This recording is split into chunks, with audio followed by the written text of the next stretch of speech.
যদি এরকম 5 টাকা সুজি দিয়ে এরকম টিফিন সকাল বা বিকালে চায়ের সাথে এরকম একটা রেসিপি বানানো যায়, দেওয়ার সঙ্গে সঙ্গে দেখুন একদম পুরো কড়া থেকে তেলে দেখুন ভেসে উঠেছে, একদম ফোলা ফোলা হয়ে গেছে। দেখে নিন কতটা সুন্দর হয়েছে।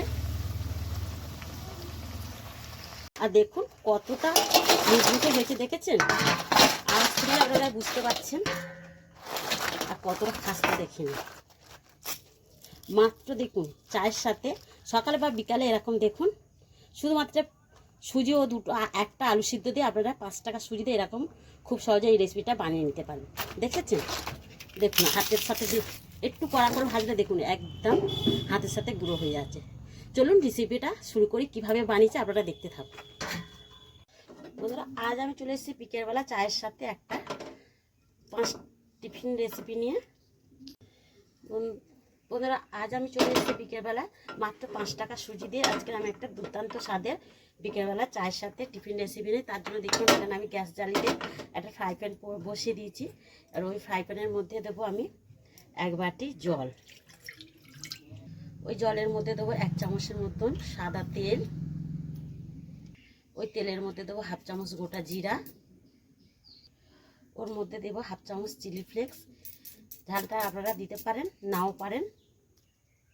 আর ওর মধ্যে দেব 1 চিমটের মতন হলুদ গুঁড়া, দেখতে ভালো লাগার জন্য। এটাও আপনারা দিতে চাইলে দিতে পারেন নাও পারেন, দেখতে ভালো লাগার জন্য আমি হলুদ গুঁড়োটা দিলাম। এবারে সব কটা উপকরণ একসাথে ঘেঁটিয়ে এবারে গ্যাসটা জ্বেলে একটু ফুটিয়ে নেব। সবশেষে দেখুন জলটা যখন ফুটে উঠবে তখন দেবো সামান্য একটু কাসুরি মেথি, আপনাদের কাছে থাকলে দেবেন, না থাকলে না দেবেন। ধনিয়া পাতা থাকলে দিতে পারেন, নাহলে কারি পাতাও কুচিয়ে দিতে পারেন। দেখুন জলটা যখন একবার দেখুন ফুটে উঠেছে, আমি এর মধ্যে দিয়ে দিচ্ছি 1/2 চামচের মতন চিনি।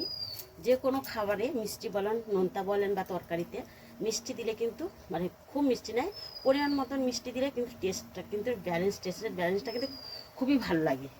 এবার দেবো স্বাদ মতন লবণ দিয়ে একবার ভালো করে আমি একটু ঘেঁটে নেব।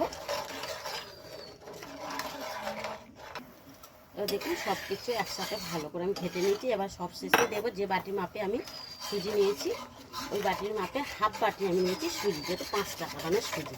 আর সুজিটা দিয়ে আস্তে আস্তে আমি দিতে থাকবো, আর নাড়তে থাকবো, নাহলে দলা বেঁধে যাবে।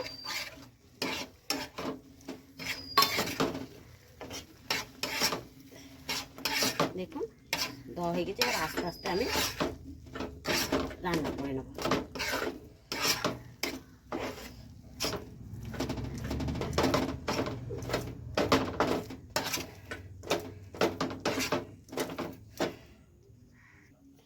দেখুন সুজিটা একটা ডোয়ের মতন রেডি হয়ে গেছে। এবার আমি গ্যাসটা বন্ধ করে দিয়ে একটু ঢাকা দিয়ে 5 মিনিটের মতন রেখে দেবো, রেস্টে রেখে দেবো। সুজিটাও ফুলে যাবে আর খানিকটা ঠান্ডাও হয়ে যাবে। রেখে দিলাম। 5 মিনিট পরে আপনাদের সাথে দেখা হবে।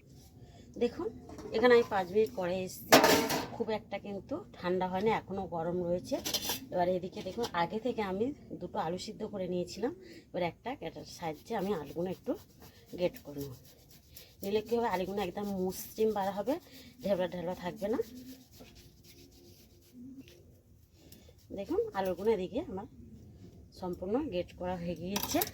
এবার আলুগুলো এই সুজির সাথে, আর এখানে নিয়েছি কিছুটা, আলুটা দিলে কিন্তু খুবই সুন্দর লাগবে। আর এখানে নিয়েছি চালের গুঁড়ো, চালের গুঁড়ো দিলে মচমচে একদম খাস্তা হবে। যে মাপের আমি সুজি নিয়েছিলাম সেই মাপেরই আমি চালের গুঁড়ো দিয়ে অল্প অল্প করে আমি একটা ডো রেডি করে নেব। দেখুন এখানে আমি একটা মসৃণ ডো মাখিয়ে নিয়েছি, দেখছেন? ডোটা কিন্তু একটু মসৃণ করে মাখিয়ে নিতে হবে। আমি যে আধ বাটি চালের গুঁড়া নিয়েছি, দেখুন সব কিন্তু লাগেনি, 3 চামচের মতন লেগেছে। সাইডে রেখে ডোটা ভালো করে আর একটু মেখে নিচ্ছি। দেখে নিন কতটা সুন্দর, যতটা সুন্দর মাখবেন কিন্তু টিফিন রেসিপিগুলো ততটাই সুন্দর হবে।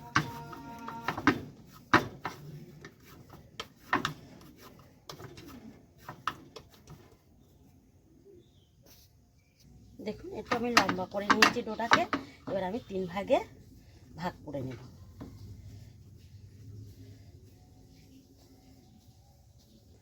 আর আমাদের কিন্তু লক্ষ্মী পূজার পূর্ণিমা থেকে আমাদের পুরো কার্তিক মাসটা আমাদের নিরামিষ চলছে। সবাই খায় না, আমি আর আমার যা নিরামিষ খাচ্ছি। মাছ, মাংস, ডিম, পেঁয়াজ, রসুন কিন্তু কিছুই আমরা খাচ্ছি না। তাই আপনাদের কিন্তু আমি যতটা পারি নিরামিষই রেসিপি দেখাবো। দেখুন দেখুন এখানে আমি একটা বেলুন চাটনি নিয়ে নিচ্ছি। এবার একটা ডো নেব, নিয়ে এরকম করে চেপে চেপে হালকা করে আমি বেলে নেব।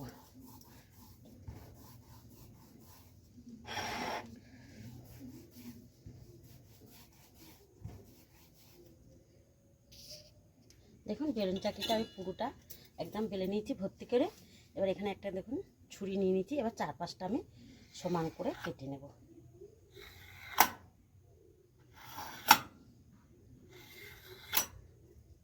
এবার তুলে দেবো এখানে, এগুলো কিন্তু ফেলবো না, এগুলো আবার একইভাবে আমি বেলে নেব।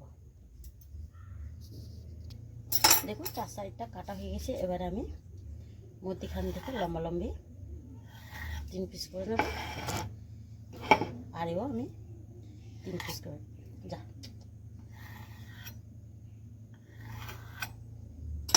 দেখুন এরমভাবে আমি কেটে নিয়েছি। খুব মোটা না, আবার খুবই পাতলা, ঠিক এরম সাইজে আমি কেটে নিয়েছি। কাটাটা আপনারা আপনাদের পছন্দ মতন করে নেবেন। এবার এক একটা আমি তুলে রেখে দেবো।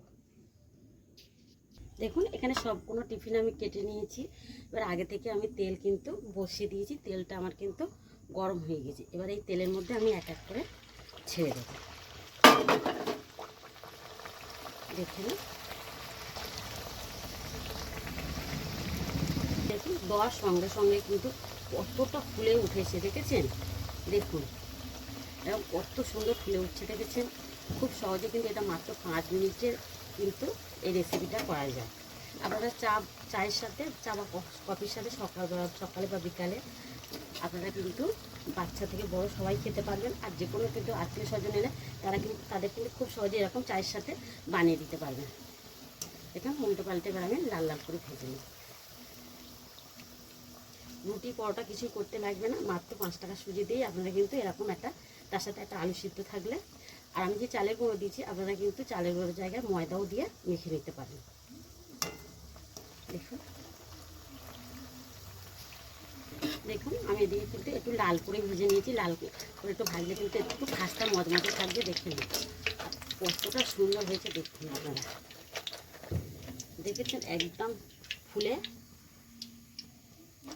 দেখুন মোটা মোটা হয়ে গেছে। এবারে বাদ বাকিগুলো একইভাবে আমি ভেজে নেব।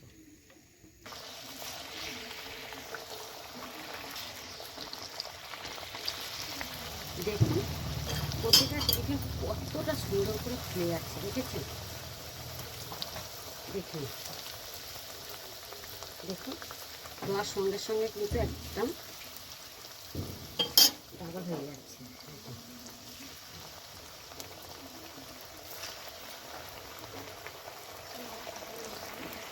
এখানে সব কটা আমার ভাজা হয়ে গেছে, আর দেখে বুঝতে পারছেন। দেখুন থালার মধ্যে আমি একটু কড়া একটু নরম করে ভেজেছি, দেখে নিন। দেখেছেন? দেখুন খুব সহজে মাত্র 5 টাকা আলু, 5 টাকা সুজি আর 2টো আলু সিদ্ধ থাকলে মিডিয়াম সাইজে এরকম চা বা কফির সাথে সকালে বা বিকালে আপনারা এই টিফিনটা বানিয়ে নিতে পারবেন। আর আত্মীয় স্বজন তো এলেও তো আরও তো তাদের কিন্তু এরকম একটা খাবার দিলে কিন্তু তারা খুব খুশি হবে চায়ের সাথে। তাহলে আজকের আমার এই রেসিপিটা কেমন হয়েছে অবশ্যই কিন্তু আপনারা কমেন্ট করে বলবেন। দেখুন একদম ভিতরে যেন পুরে ঠাসা, পুর না দিয়েও কিন্তু পুরে ঠাসা, আর ওপরটা একদম মচমচে হয়েছে, খাস্তা মচমচে। আপনারা আওয়াজটা শুনে বুঝতে পারবেন। দেখুন দেখেছেন? তাহলে আজকে এই রেসিপিটা যদি আপনাদের ভালো লাগে তাহলে বন্ধুদের সাথে প্রচুর প্রচুর শেয়ার করে দেবে, আর আমার চ্যানেলটাকে সাবস্ক্রাইব করে আমার পাশে থাকবেন। তাহলে আজকের এই অবধি, আবার দেখা হবে নতুন রেসিপি নিয়ে। ভালো থাকবেন, সুস্থ থাকবেন, নমস্কার।